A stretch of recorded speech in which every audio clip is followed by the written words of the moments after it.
Buenos días, compañeros y compañeras. En esta oportunidad vamos a hablar de la historia del arte en la Edad Antigua, teniendo en cuenta que vamos a abarcar cuatro periodos: Mesopotamia, Egipto, Grecia y Roma. En una primera instancia tenemos a Mesopotamia, que abarca el territorio que venía a ser Irán, Irak, Siria y Turquía, hablando de las ciudades del Antiguo Testamento. En una primera instancia tenemos a los sumerios, que entraron a la historia con la escritura cuneiforme y que entendían que el arte era más una propaganda religiosa, una especie de ofrenda, y a partir de allí nacen estas esculturas llamadas exvotos y estelas que se tallaban en piedra mayormente, teniendo en cuenta la sacralización precisamente de esta época. Seguidamente tenemos a los acadios y los neosumerios, que lograron construir edificaciones de arcilla conocidas como zigurats, estructurando así sistemas complejos de división de clases y unión evidente entre Estado y religión, caracterizándose también por sus esculturas en relieve. Por último tenemos al Imperio Babilónico y Asirio, que se desarrollan entre los años 2015 y 612 a.C.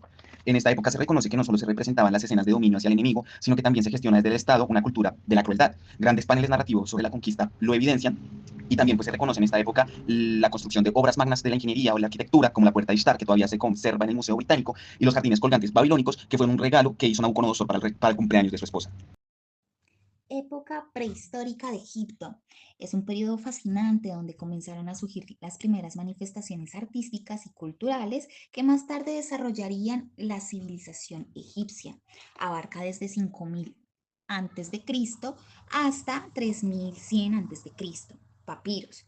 Papiro es ese escrito alrededor de los 1650 a.C., contiene problemas matemáticos y soluciones que muestran la comprensión egipcia y ecuaciones lineales.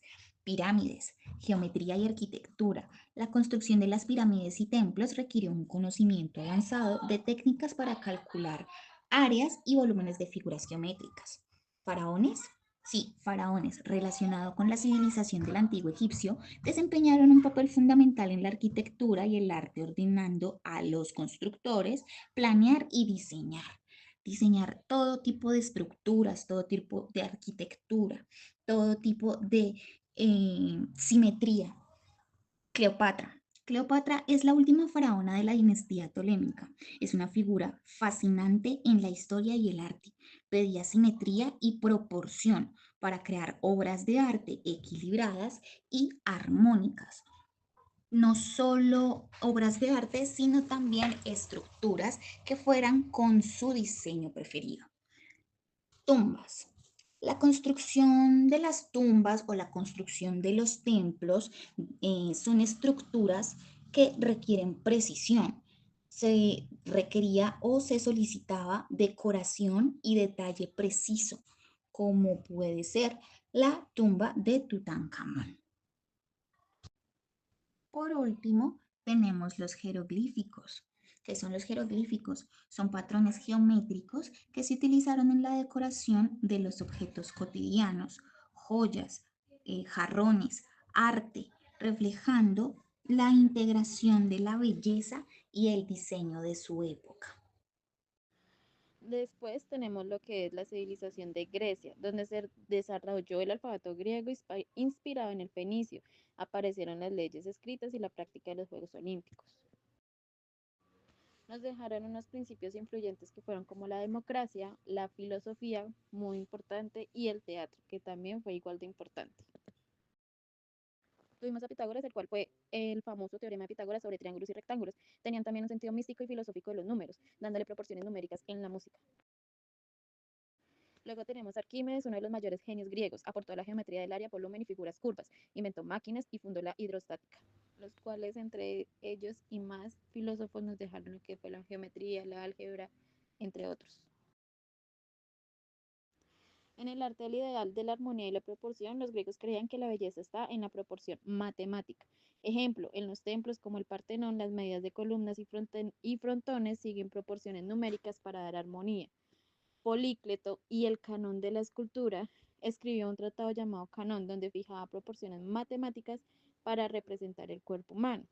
Él es el ejemplo del equilibrio y simetría de cada parte del cuerpo que sigue relaciones numéricas. Y también, por ejemplo, la perspectiva geométrica o geometría en el arte visual.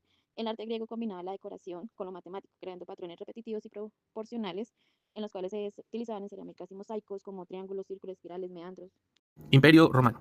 Todo empieza con una leyenda, la de Rómulo y Remo, fundando una pequeña ciudad en el 753 a.C. A diferencia de los griegos, a los romanos no les interesaban las matemáticas teóricas. Eran un pueblo práctico, conquistador y constructor. Para ellos, los números y la geometría tenían un solo propósito: ser útiles.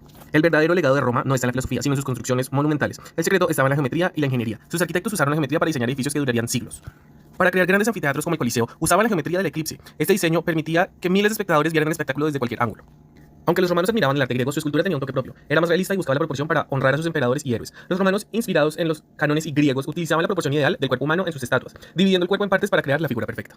A pesar de la caída en el año 476 después de Cristo, el legado de Roma perduró. Sus números, aunque difíciles para hacer cálculos avanzados, se siguen utilizando hoy en día para los siglos o los nombres de los reyes. Sus edificios y sus ingeniosas ingeniería son recordatorio de cómo la matemática aplicada de forma práctica puede construir un imperio y cerrar obras de arte que resisten en el paso del tiempo.